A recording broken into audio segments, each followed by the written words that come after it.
Something I know now that I didn't know when I started at FINRA is that it's important to ask questions, to speak up when you don't understand something, because it shows that you're engaged, it shows that you're interested, and you may even pick up something that someone else missed. It's a place where I feel valued, it's a place where I genuinely like the people, and it's a place where I find the work very fulfilling and challenging. Teaching me to network with people outside of my immediate team. This way I can get a bird's eye view of the company and appreciate all the moving parts. Giving me communication, analytical, and self-motivation skills.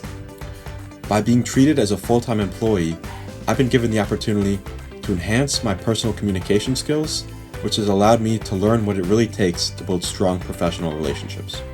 I didn't really realize and know how much collaboration was needed on every single issue and problem and every project in order for things to work successfully and seamlessly. I sort of thought that more work was done independently at larger organizations, but I've really seen how much people really do come together. As an intern at FINRA, I now know that it's okay to make mistakes and it's okay for you to not know everything.